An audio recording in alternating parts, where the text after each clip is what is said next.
Vamos a cantarle en ese momento. A lo mejor nosotros no estuvimos en ese tiempo, a lo mejor nosotros no clavamos esos clavos, pero ¿cuántas veces le hemos fallado al Señor? Vamos a cantarle, vamos a agradecerle en este momento esa sangre que Él derramó en esa cruz, para que nosotros pudiéramos sentir en este momento el gran amor que Él nos tiene y la misericordia que ha tenido día con cada uno de nosotros.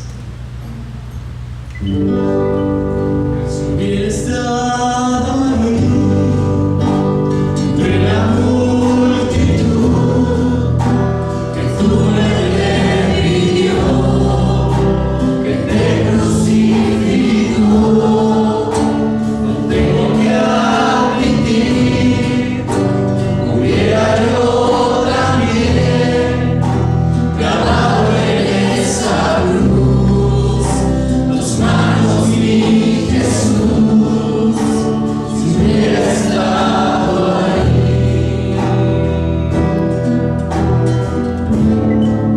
Pensándolo más bien, también yo estaba ahí.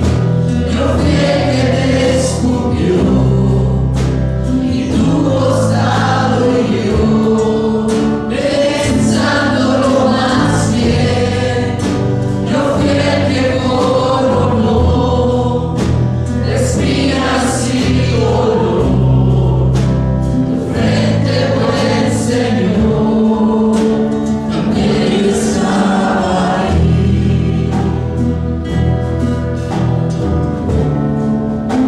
Si hubiera estado ahí, al pie de aquella cruz, oyéndote clamar al Padre en soledad, no tengo que admitir que hubiera yo también dejado así morir, mirándote sufrir. Pensándolo más bien, también yo estaba ahí. Yo fui el que te escupió y tu costado y yo. Pensándolo más bien, yo fui el que coronó de espinas y dolor tu frente, buen Señor. Pensándolo más bien, también yo estaba ahí. Yo fui el que te golpeó y de ti se burló. Pensándolo más bien, yo fui el que te azotó, yo fui el que laceró tu espada, mi Señor, también yo estaba ahí. También yo estaba ahí.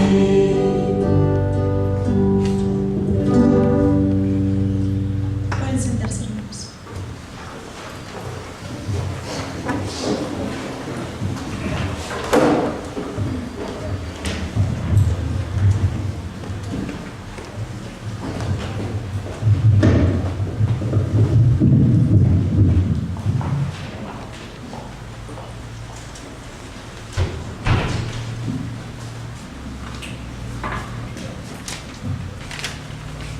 Bueno, los invito a que abran su Biblia en Juan 19:28.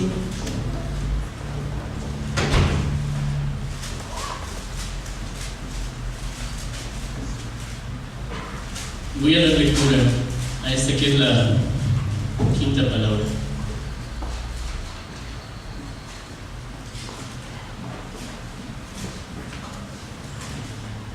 Después de esto, sabiendo Jesús que ya todo estaba consumado, dijo para que la escritura se cumpliese: tengo sed.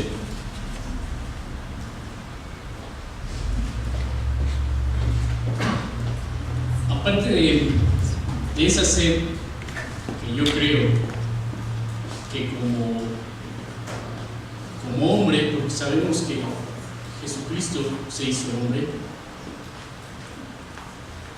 yo creo que definitivamente el dolor que él venía sintiendo por todo lo que ya le habían hecho era inmenso, era enorme. Nosotros, al hacer una actividad a lo mejor simple o algo que nos agite, inmediatamente nos da sed, somos humanos, ¿verdad? Tenemos esa necesidad de tomar agua. Yo no me imagino, no puedo dimensionar ese dolor tan grande de veras. Fue azotado, fue golpeado, fue insultado, digo, son cosas que yo creo que nadie tan fácil soportaría, ¿verdad? Y que todavía aún cuando él estaba ahí en esa cruz y pidió agua, ¿qué hicieron? Le dieron vinagre. Dice la escritura que mojaron una esponja, se entiende, con vinagre, y él, y lo clavaron en una lanza y le extendieron, ¿no? Y yo creo que cualquiera hubiera deseado un vaso de agua refrescante, ¿no? Agua cristalina para saciar ese sed, y te dan vinagre. Qué feo de haber sido, definitivamente, porque yo creo que nadie que nos pida agua le vamos a dar vinagre, ¿verdad? Y más aún con el dolor que él tenía, con el sufrimiento que él tenía. Pero como lo dice Juan 19:28, y todo estaba, después de esto, sabiendo Jesús que ya todo estaba consumado, dijo, para que la escritura se cumpliese. Yo creo que esto es algo importante.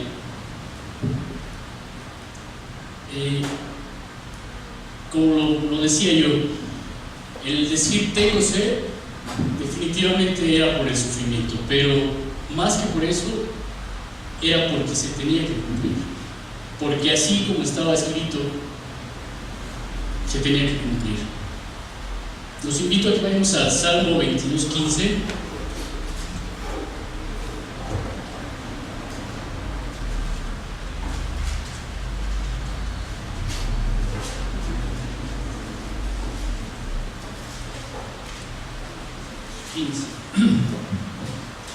Y dice así: como un tiesto se secó mi vigor, y mi lengua se pegó a mi paladar, y me has puesto en el polvo de la muerte, porque perros, ese es el 16, porque perros me han rodeado y me han cercado cuadrilla de malignos. Horadaron mis manos y mis pies. Y el 17 dice: contar puedo todos mis huesos, entre tanto ellos me miran y me observan. El 18 dice: repartieron entre sí mis vestidos y sobre mi ropa echaron suertes. No cabe duda que se tenía que cumplir todo lo que él sufrió, de alguna manera se tenía que cumplir al pie de la letra. Todo esto había sido profetizado años atrás. Es algo que a lo mejor no podemos entender, y si lo escuchamos decimos, pues sí, fue profetizado, pero no, a lo mejor no valoramos eso tan grande.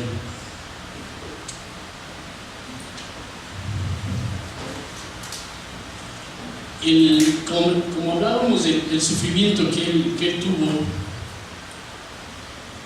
y él pidiendo el agua, obviamente es porque él, como lo decíamos, se hizo hombre y pues la sed era inminente. Podemos verlo en Filipenses 2, 6, 7 y 8. No sé si alguien me quiere ayudar, buscarlo y darle un que ver. Filipenses 2, 6, 7 y 8.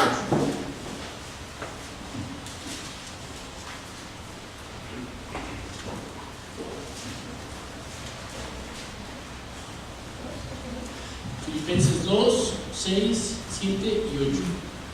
Aunque era Dios, no consideró que el ser igual a Dios fuera algo a lo cual aferrarse. En cambio, renunció a sus privilegios divinos, adoptó la humilde posición de un esclavo y nació como un ser humano. Cuando apareció en forma de hombre, se humilló a sí mismo en obediencia a Dios y murió en una cruz como morirán los criminales. Entonces, ahí vemos que definitivamente como hombre él sentía esa sed, ¿verdad? De todo ese dolor. Pero aparte de esa sed humana, de alguna manera, definitivamente Jesús tenía una sed espiritual también. Yo creo que tenía la sed de consumar todo lo que él ya había hecho, todo lo que había sufrido. Tenía sed de que todos los hombres fuéramos redimidos, de que todos los hombres fuéramos salvos. Yo creo que esa era su sed más grande en ese momento. Y que por medio de él todos fuéramos rescatados del pecado, ¿no? Porque la sed humana, siendo Dios mismo, yo creo que la pudo superar. Pero el ver en ese momento que, como lo decía el hermano Juan Carlos, de sus 12 apóstoles, uno estaba ahí y era gente muy allegada. Yo creo que sí, esa sed espiritual era mayor, de ver que la gente que lo seguía todo el tiempo lo dejó. Jesús tiene sed, y yo creo que la tiene de ti y de mí. Sed de que nosotros nos acerquemos a Él, de que aprendamos y que escudriñemos su palabra y aprendamos todo lo que tenemos aquí. Esa sed yo creo que la tiene definitivamente. Él nos dice en Mateo 11:28: venid a mí, todos los que estéis trabajados y cargados, y yo os haré descansar. Él nos ofrece todo el tiempo el descanso. Todo el tiempo nos da consuelo. En Apocalipsis 3:20 dice: aquí, que yo estoy a la puerta y llamo. Y si alguno abriere y oyere mi voz, yo entraré a él, cenaré con él y él conmigo. Entonces, yo creo que, aunque es muy simple, muy corta esta palabra, definitivamente tiene un gran significado y la debemos de tomar así como tal. Tener sed de Él. Dios les bendiga.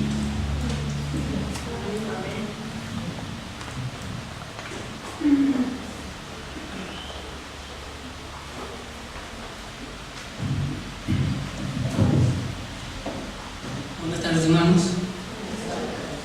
Dicen que la naturaleza habla de la gloria de Dios, y hace mucho tiempo que dejé de creer en coincidencias y en la suerte. Hoy tempranito nos sacudió un pequeño temblor, ahorita la lluvia, los truenos. Es la primera vez que estoy aquí al frente y ya no creo en coincidencias. Para mí todo son diosidencias. Y bueno, me tocó la sexta palabra. Y los invito a abrir su Biblia, por favor, en Juan 19:30.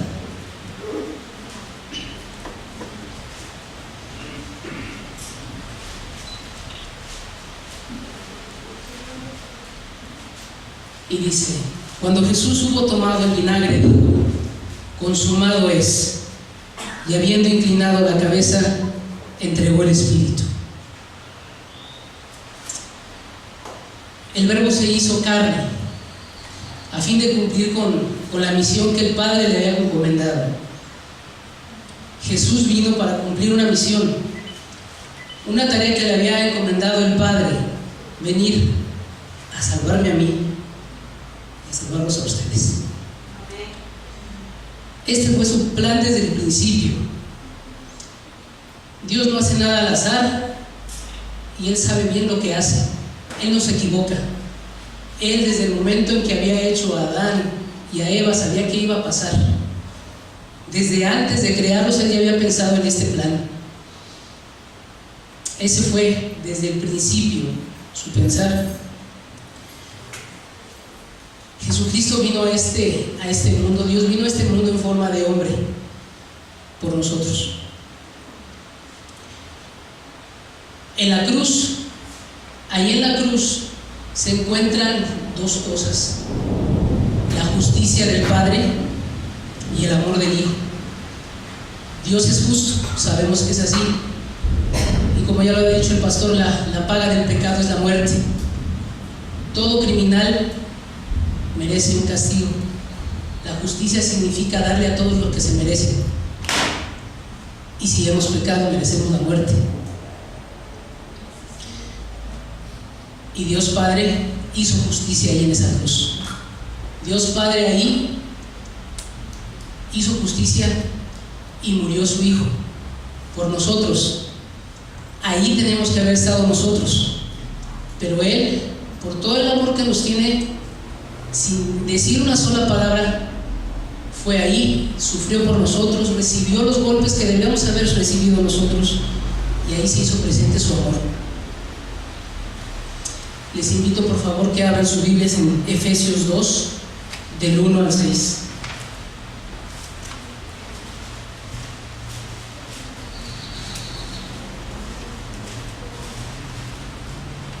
Yo tengo la versión de aquí de Nueva Versión Internacional. Me gustó esta versión, quiero leérselas. En otro tiempo ustedes estaban muertos en sus transgresiones y pecados, en los cuales andaban conforme a los poderes de este mundo. Se conducían según el que gobierna las tinieblas, según el espíritu que ahora ejerce su poder en los que viven en la desobediencia.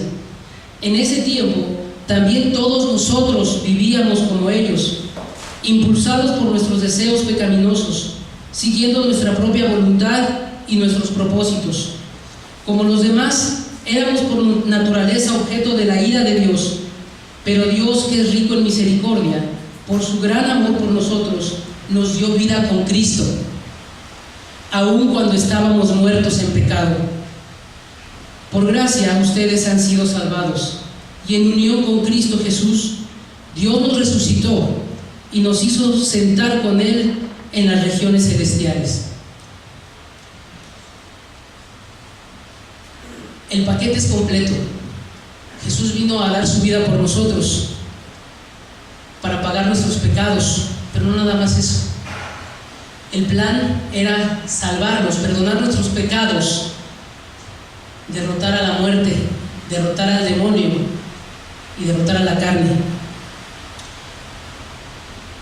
En Colosenses 2, 13, 14, por favor.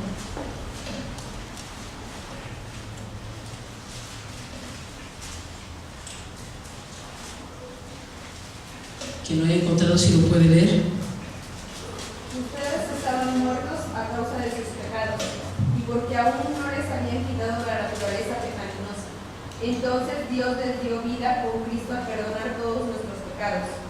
Él anuló el acta con los cargos que había contra nosotros y la eliminó clavándola en la cruz. Amén. Tenemos un juez, pero tenemos un abogado. El acusador tenía toda nuestra listita de pecados, pero esa acta fue anulada y fue clavada ahí en la cruz. Teníamos nosotros nuestra condena, que era la muerte, pero nuestro juez escucha a nuestro abogado que dice: espera, esa condena ya está pagada y aquí está esta acta y está clavada en esa cruz. Y todo esto se llevó a cabo, y la última firma fue estampada cuando dijo: consumado es. Ahí fue donde dijo: todo está hecho. Nosotros hemos sido salvados porque Jesucristo dijo: ya ha sido salvado, ya el demonio ha sido derrotado, la muerte ha sido vencida, ¿Y si Él hubiera podido? Si el dolor de hombre se le hubiera permitido, si la deformación que tuvo su rostro por los golpes y los puñetazos le hubieran permitido, Él se hubiera reído ahí de satisfacción, dicho: mis hijos, mis hermanos han sido salvados.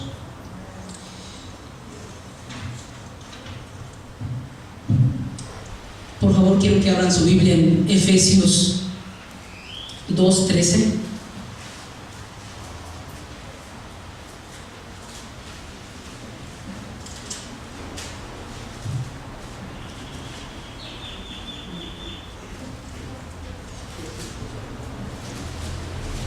Efesios 2:13, que dice: pero ahora en Cristo Jesús, vosotros que en otro tiempo estabas lejos, habéis sido hechos cercanos por la sangre de Cristo.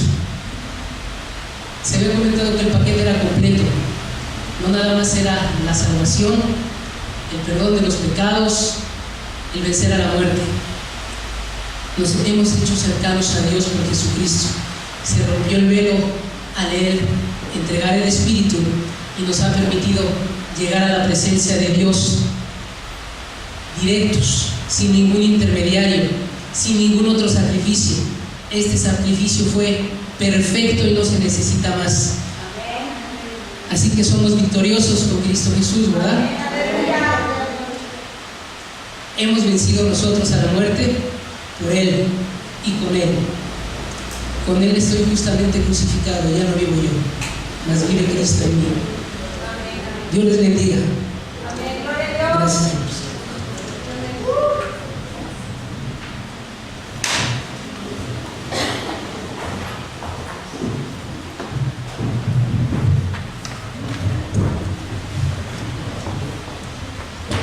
Los invito a que se pongan de pie, hermanos.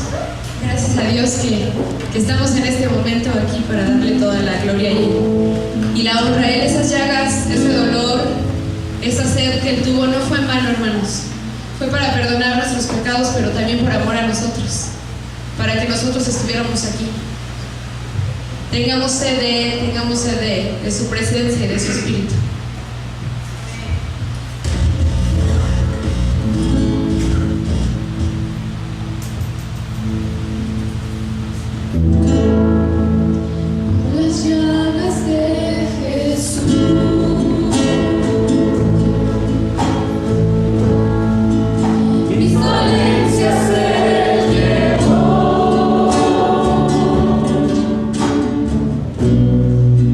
Fue la sangre que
Yo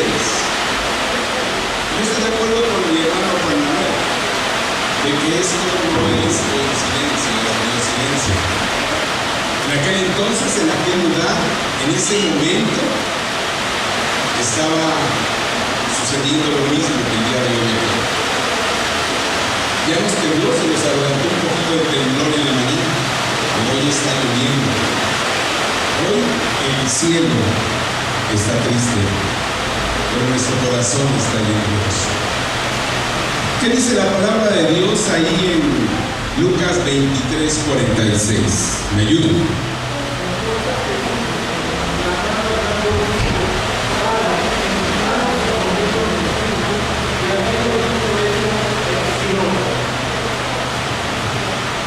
Muchos escritores de estos eventos dicen que en ese momento se estaba acercando el desenlace completo de la obra y su suprema obra y redentora de Cristo Jesús. Ya había pronunciado en unas palabras anteriores: consumado es. En esas palabras el Señor Jesús estaba diciendo: todo está hecho. No hay nada más que hacer. Lo que era necesario hacer, yo ya lo hice. Ahora el cuerpo del Señor Jesús se estaba desangrando poco a poco. Estaba perdiendo sangre gota a gota. Su cara, su rostro se estaba continuamente desfigurando. Un sangrado completo, estaba perdiendo toda la sangre que él tenía, porque era necesario para que él. Los ojos se le veían ya sumidos. Su nariz empezaba a perfilar precisamente por la muerte. Los labios ya los tenía adelgazados prácticamente y resecos. Por eso clamó: tengo sed. Su madre María, desde ahí abajo, estaba viendo toda esta situación de su hijo con dolor en su corazón. ¿Y qué madre, díganme mis queridos hermanos, no sufre cuando el hijo está sufriendo? Y más cuando está en vísperas de la muerte. El corazón de María, yo creo que estaba completamente destrozado. Pero ahí estaba, observando a su hijo. Pero de pronto el Señor Jesús toma fuerzas, voltea hacia el cielo y le dice al Señor: Padre, en tus manos encomiendo mi espíritu. Dice Padre, ya no dice Dios. Nuevamente el Hijo identificándose con el Padre allá en los cielos. Palabras anteriores le estaba diciendo: Dios mío, ¿por qué me has desamparado? Y ahora acude a Él como Padre. Nuevamente vuelve a retomar esa situación de hijo, como en su cuarta palabra. Y el Señor Jesús le voltea a ver, le dice: Padre, aquí estoy, cumpliendo lo que tú me ordenaste. Querías que subiera a la cruz, y aquí estoy. Querías que padeciera, que sufriera el dolor por ellos, lo sufrí. Querías que fuera golpeado, y lo hicieron. Se acercaba la hora de la muerte, pero aún Jesús le decía al Padre: tú y yo somos uno. Tú y yo estamos perfectamente identificados, distintas personas, pero una sola en esencia. Muchas veces el Señor Jesús se los decía a los discípulos: el Padre y yo somos uno. Y en ese momento el Señor Jesús vuelve a recuperar esa identidad de su Padre. La voluntad del Hijo no se hizo, se hizo la voluntad del Padre. Y tenía comunión. Y le hace esa referencia: en tus manos encomiendo. Cuando a una persona, a uno le encomienda una labor, la tenemos que cumplir. Y si no, véanlos con los hombres del ejército. Tienen que cumplir la orden contante y sonante, sin miramientos. aunque su vida corra riesgo. Tiene que cumplir la orden del Dios Supremo. Y Cristo Jesús no fue la excepción. Cumplió. Ahora el Señor Jesús le estaba diciendo esas palabras. Parafraseándolas, le decía: ahora te entrego, Señor.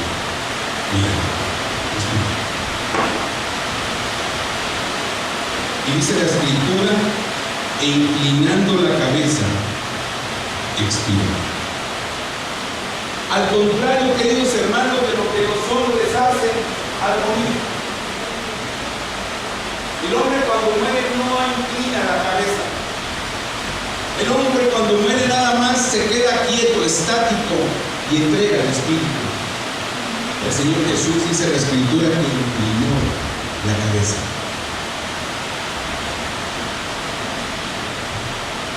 ¿Qué te ha sucedido esto? Precisamente en la muerte le abate la cabeza. Él baja su cabeza como diciéndole al Padre: es tuyo, mi vida es tuya.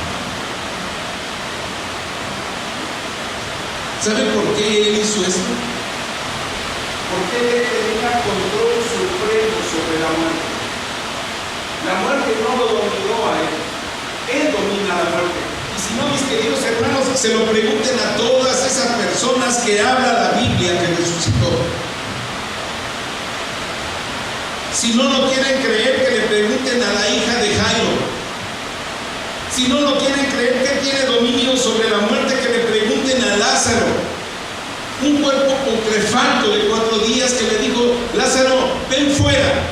Y él salió. Él tenía dominio sobre la muerte, no la muerte sobre él.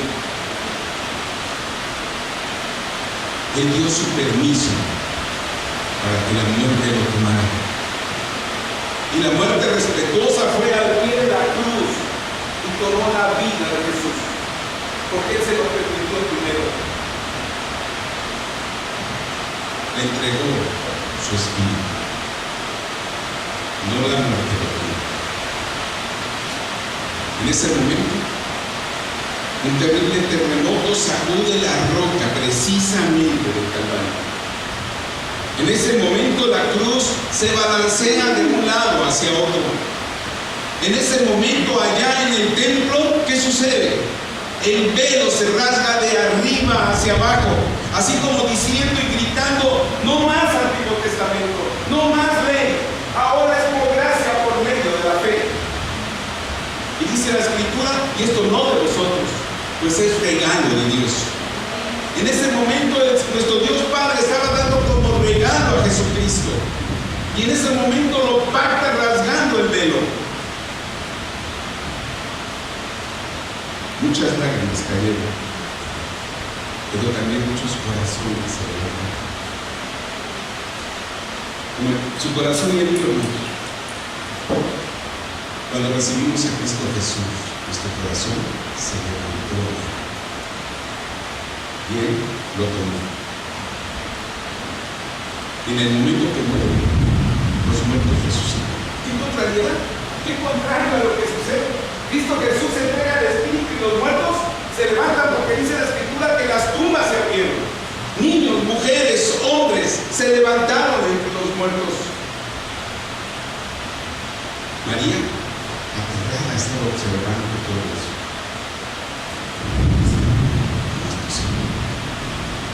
Sí, porque el Señor Jesús demuestra que una vez más tiene control sobre todo. Decía un filósofo: la muerte de Sócrates es la muerte de un sabio, pero la muerte de Jesús es la muerte de Dios. ¿Qué le inspiró a este profeta, a este filósofo que le dio esas palabras? No lo sé, pero dijo una gran verdad: es la muerte de Dios, de mi Dios, de su Dios. Murió Jesucristo por Dios, porque era una realeza. Murió Jesucristo como un hombre, porque era hombre, Dios. padeció, igual que usted y yo podríamos padecer, pero no caducó para siempre. Por eso la Escritura también nos dice, ¿por qué tú? Vosotros también moriréis hasta que venga. Es triste ver, hermanos, cómo todavía el pueblo judío no cree en eso que nosotros creemos. Es triste ver cómo esta gente, el pueblo escogido por Jesucristo, en un Viernes Santo no está celebrando la muerte y resurrección más tarde del Señor. Ellos no creen que Jesucristo es el Hijo de Dios. Pero la mayor obcecación de ellos lo registra precisamente su propia humanidad. La gloria más grande de ese pueblo es haber recibido al Hijo de Dios en otra cosa. Haber sido escogido como pueblo suyo, pero no aceptar un carpintero, que un nazareno haya dado su vida por ellos. Que en conjunto con el Padre y el Espíritu hagan la Trinidad que nosotros queremos.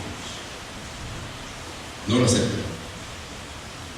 Rechazan su máxima gloria, ser el pueblo escogido de Dios. Usted lo acepta.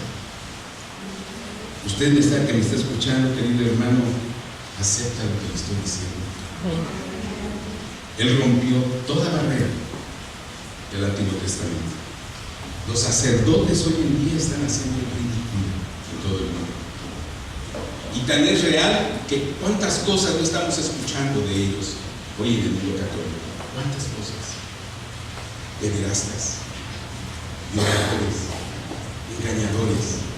Pero el gran sumo sacerdote, Cristo Jesús, murió en la cruz por usted y por mí. Entregó el Espíritu, entregó su vida por ti y por mí, pero fue de una manera voluntaria, no forzada. Entregó todo lo que él tenía, entregó todo lo que tú necesitabas, su vida misma. Dice el himno: mi vida de por ti, mi sangre derramé. ¿Qué has dado? ¿Qué has dado tú? Dios mío.